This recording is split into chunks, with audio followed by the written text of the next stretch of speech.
8. And the question is that new Clause 8 stand part. Mr Chair. Sue Moroney.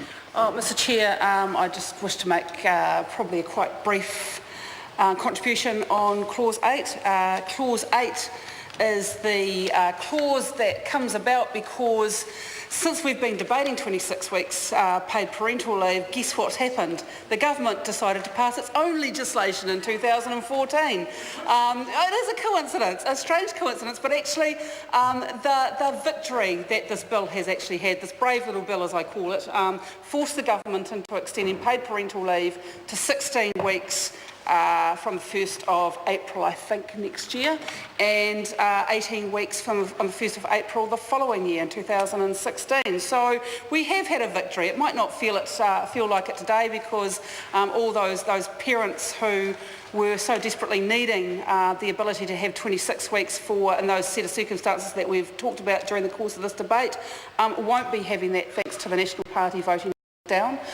against it. I think that's a great tragedy. But the Clause 8 was, I guess, acknowledging that there has been a movement in paid parental leave due to the success of this bill. That happened in 2014, and as a result of that, we needed to have some consequential amendments to that piece of legislation, which passed earlier in the year. It is with regret that this will be my last contribution on this bill in this House, but please be warned, it will not be the last time that we will hear about 26 weeks paid parental leave, universally actually, because there is such a groundswell of support throughout the country for this now.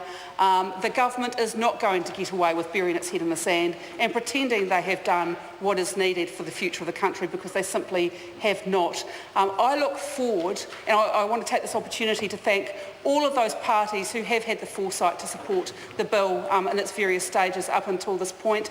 We're going to keep this battle going. We're going to keep this argument going because this is the right thing for New Zealand families.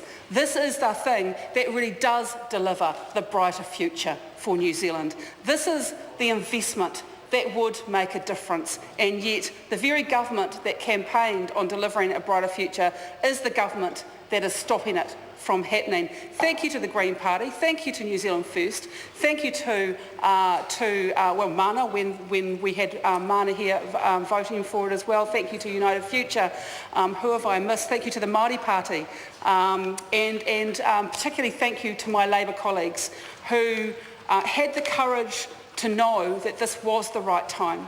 Even though we proposed it in the midst of a global recession, that it was the right time to make sure that we invested in our families, that it was the right time to get this debate going, and New Zealanders joined with us. This is a great tragedy that the government hasn't been able to see how important and had the foresight to understand what a wise investment is in the future and how really to build a brighter future. But the good news is the rest of us are here to keep reminding you, and we will.